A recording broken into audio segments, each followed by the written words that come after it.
and why gut is the first step towards biotransformation and really boosting immunity. Why don't we go do a quick rapid round on hearing each of your perspective on why the gut is an important place to focus. Alejandro, why don't you kick us off? Thousands of years ago, Hippocrates already said health and disease. He said all diseases start in the gut, right? But in Ayurvedic medicine, even before that, they said health and disease start in the gut.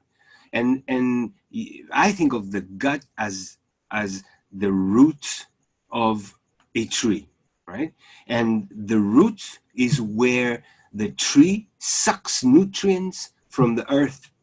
Now, our root, our gut, in a very similar way, because there's like the roots have branches, and our cells there have villi and microvilli. So in a very similar way, the root, which is the gut, sucks the nutrients from the earth that is the food, which is just portable, right?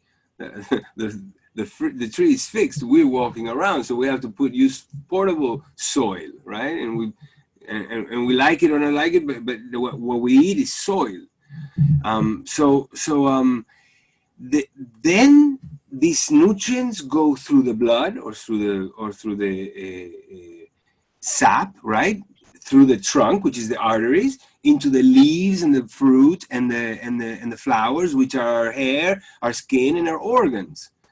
And when a gardener sees a problem in the fruit or the leaves, they don't go and paint the leaves green or they don't spend too much time analyzing what's happening there. They go directly to the root. And 95 or 99% of the solutions for the fruits are things that the gardener does on the soil and the roots and more water or whatever. So there is where everything begins. And I call the gut lining, the intestinal wall, I call it the Achilles heel of our wellness, of our health, because that's where, when you get injured, everything starts falling apart. Just like the heel, when you hit the heel on Achilles, and this whole big man, it couldn't function anymore. And that's what happens to our organism. Dr. Sharma, what do you have to say on gut, and maybe bring in the perspective from the East on this one?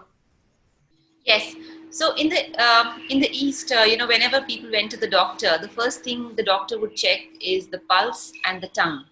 And a lot of people used to laugh because they thought that, oh God, this again, the tongue will come out and the doctor will ask uncomfortable questions about your bowel movements. And when I started studying medicine, I realized how correct it was, because, everything starts from the gut. And most importantly, there were many things, and I don't know how much of it is available in your countries, but Triphala, I'll just give one simple, prescription. Triphala, which is a herb made out of 3 herbs. This was a standard thing given to everybody. Like today, as doctors, we give multivitamins very frequently.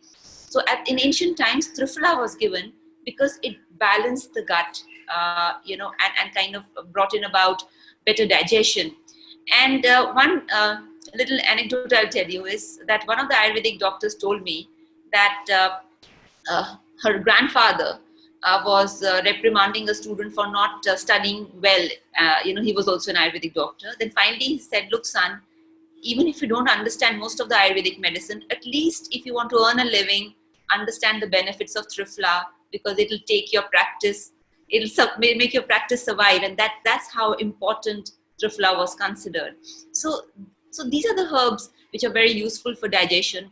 And if you fix your digestion, you fix the whole tree, your whole body. Cool. I love this analogy that you created, Dr. Junger, and then Dr. Sharma, you built upon that. And I love hearing this wisdom from the East.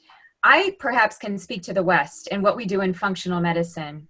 The reason why we focus on the gut when we talk about the immune system is because 60 to 70% of the immune system is actually in the gut. And also the gut is your first line of defense against anything that comes in, any invader, any food. And food is non-self until it becomes self. And so it's very antigenic. It's something that your body's responding to unless you're properly absorbing it. So in functional medicine, we talk about... And don't forget the brain in the gut. Absolutely. That's the first brain. This is the second brain. This is the ultimate brain. So when I think of functional medicine, I think of the 5R approach. The first one is to remove the offenders in your gut. So things like microorganisms, yeast, pathogens of various types. And you can do that with a number of different things like essential oils or different antimicrobials like berberine and other herbs. Replace is the second one. As we get older, as we get stressed, what happens is we stop producing enough pancreatic enzymes or stomach acid. So sometimes we have to bring in plants or other things to stimulate that back in the body. Number 3, re-inoculate. And Dr. Junger, you were talking about this with the soil. Re-inoculate means let's get those probiotic microorganisms in balance, in harmony. We have a team down there. We have more gut microbiome organisms than we do cells of our own human body. So we want to be sure that we have the right ones working for us. The fourth one is repair. Our gut lining turns over every 3 to 5 days. And so we want to be sure that we're rebuilding a new gut in a healthy way. And then the final one is rebalance. How do we bring in the element of calmness? Because just like Dr. Junger just mentioned, yes, the gut is a nervous tissue. It's like the brain. So when we get stressed, we can respond by having changes in our bowel movements. And it's so important to think about elimination. How often are you having a bowel movement? This is truly nutrition. This is what I've studied. If we're not eliminating correctly, then we're not taking in the right nutrients. And so that's so important to consider as we talk about immunity, even down in what we're eliminating versus what we're taking in.